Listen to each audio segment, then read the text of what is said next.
Welcome to chapter 50 of the book of Genesis. Jacob entombed in Mamre. I'll read a little in the Greek and we'll go through the chapter. Ke epipeson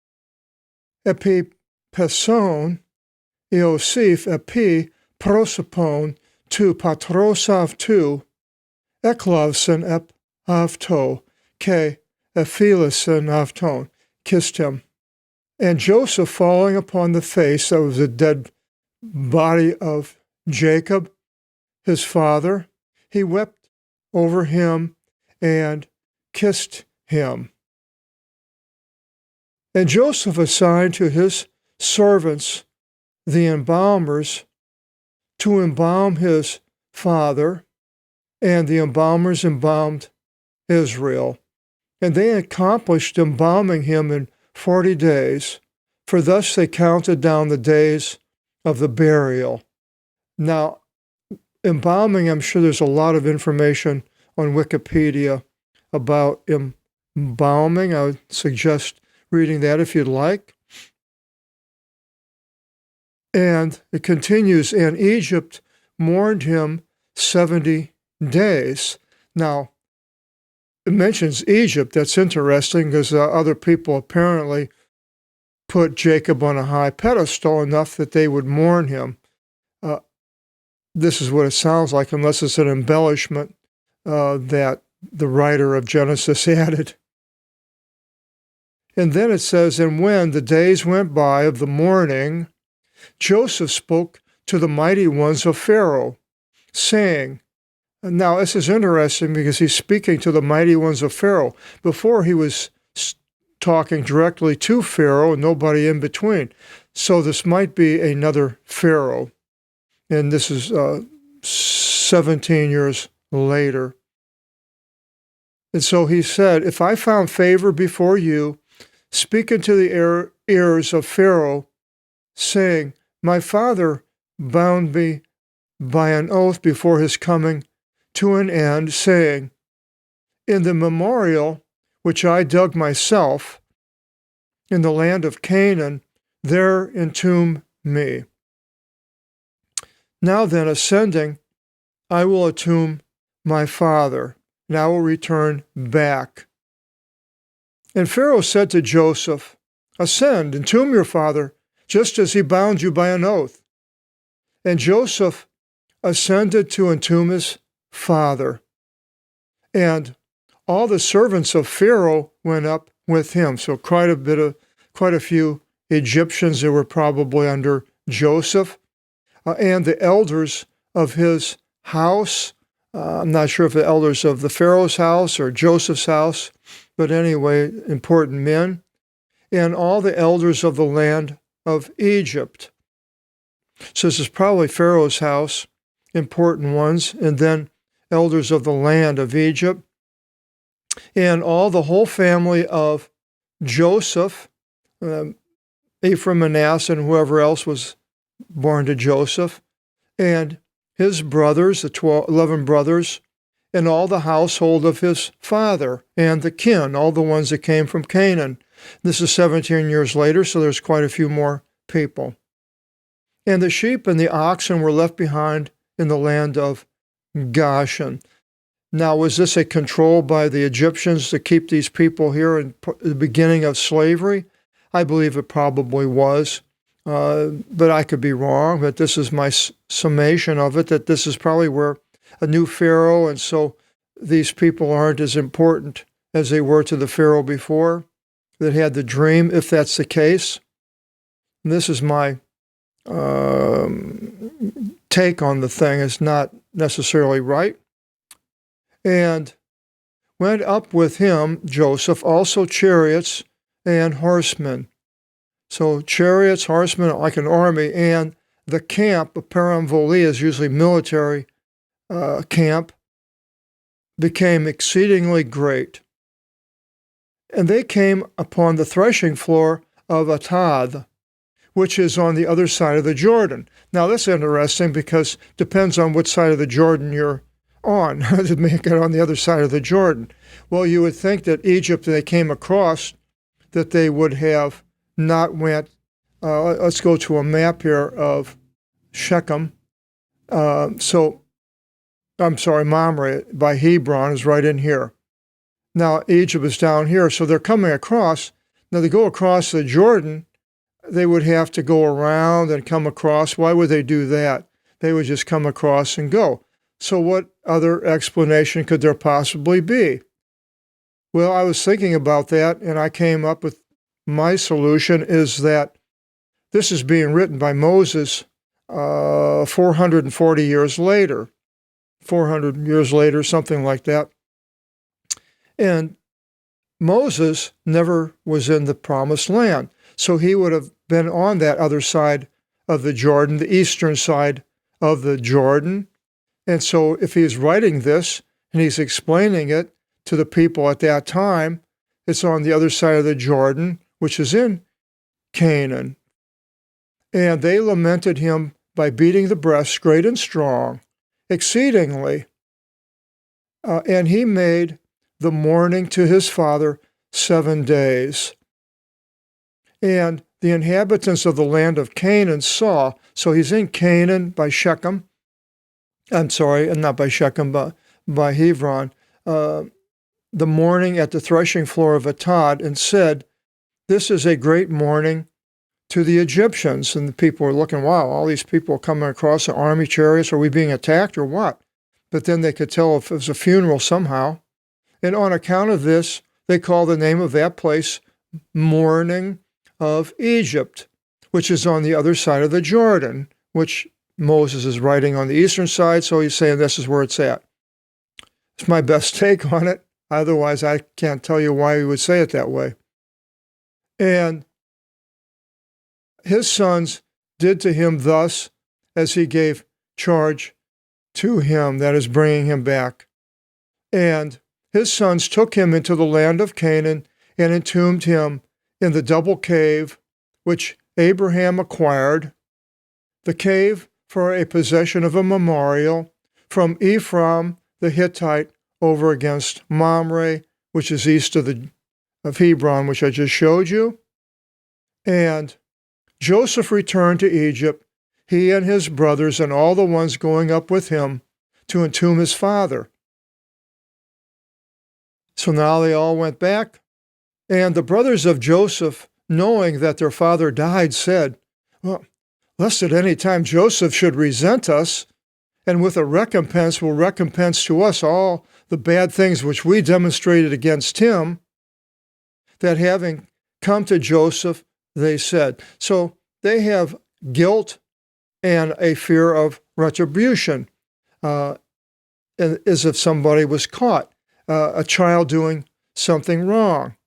And he's caught, and he knows that he's going to get spanked, or today you don't spank him because of our convoluted things that are going on, but he would know that he was doing something wrong, and he'd fear the retribution.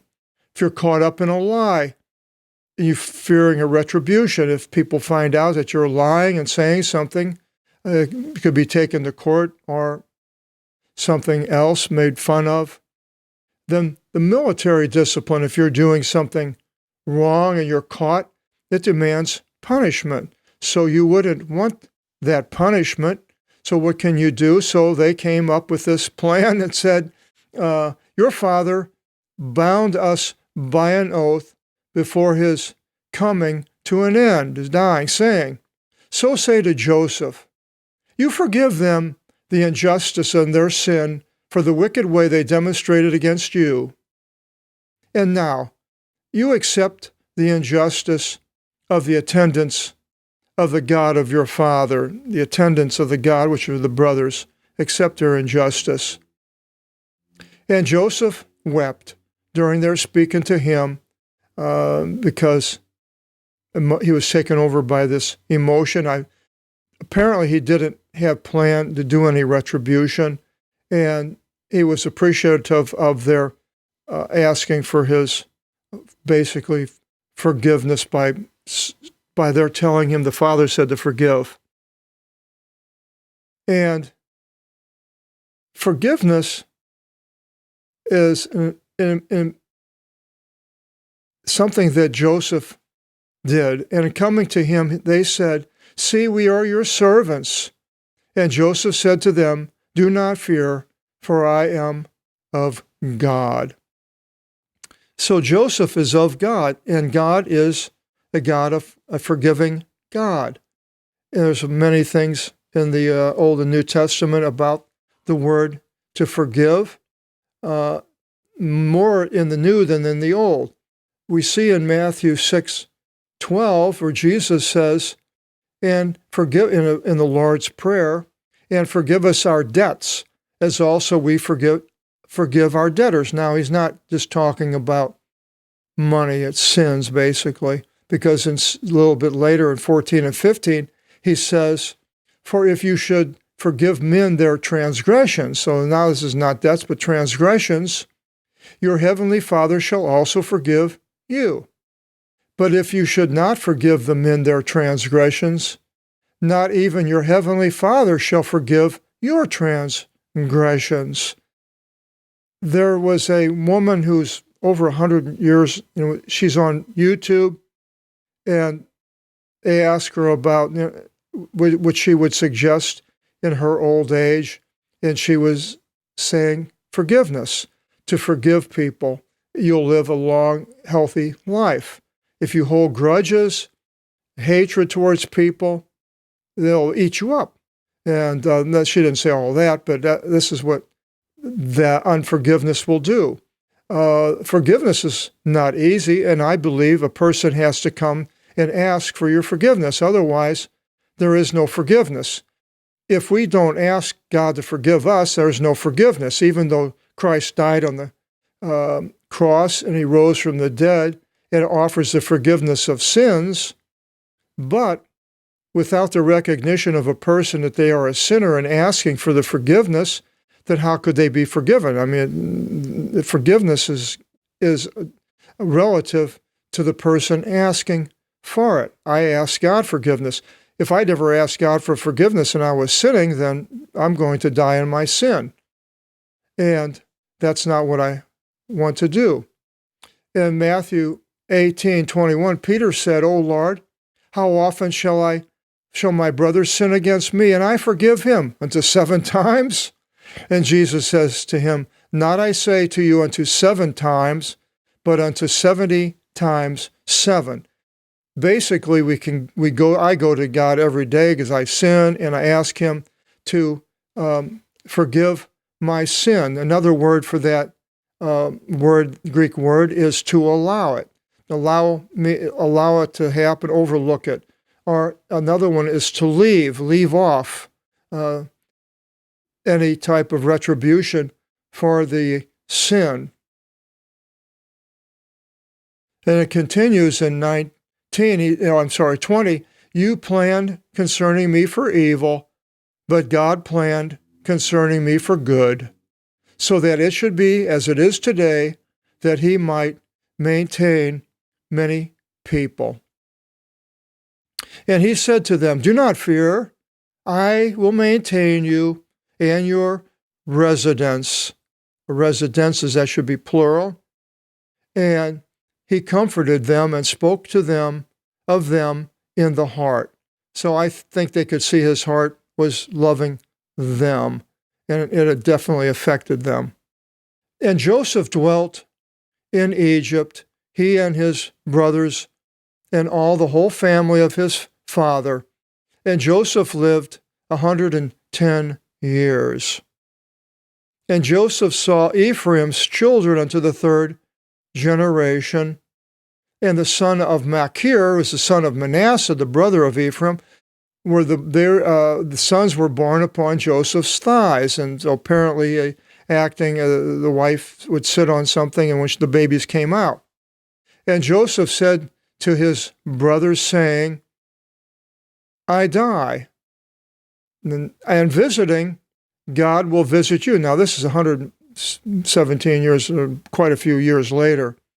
God will visit you, and he's talking about 400 years later when God came to Moses. And he will lead you from out of this land into which God swore by an oath to our fathers Abraham, Isaac, and Jacob, the land of Canaan.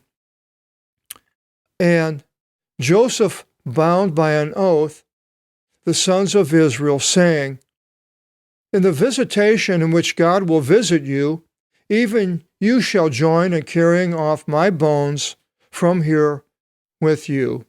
Well, they did, and that's mentioned in Joshua 24:32, where it says, and the sons of Israel took up the bones of Joshua from out of Egypt, and they buried them in Shechem. And it wasn't the same place as Mamre. And here we have Shechem is here. Mamre was east of Hebron. And it says, and the sons of Israel took up the bones of Joshua from out of Egypt, and they buried them in Shechem, in the portion of the field of which Jacob acquired from the Amorites, dwelling in Shechem for 100 ewe lambs, and gave it to Joseph for a portion. Now, what they're talking about, Jacob acquiring it, is in Genesis 33:19. And he, Jacob, acquired the portion of the field which sat there by his tent from Hamor, father of Shechem, for 100 lambs. And he set up there an altar and called upon the God of Israel. It ends in the last verse, and Joseph came to an end, 110 years old, and they entombed him, and they placed him in a coffin in Egypt. So that was taken out there later, 450 years later, where Joseph's bones went by. Well, this is the end of the book of Genesis. I'm redoing it. I had done it before, years ago, when YouTube began. And they would only allow 10-minute videos at that time.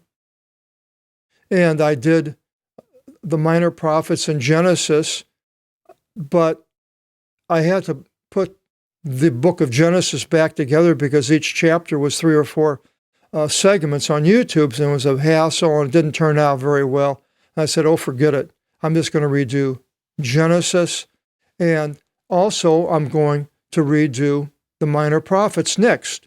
And here's what it looks like. It's 640 by 480 resolution, not very good, and they're messed up. The sound is not good.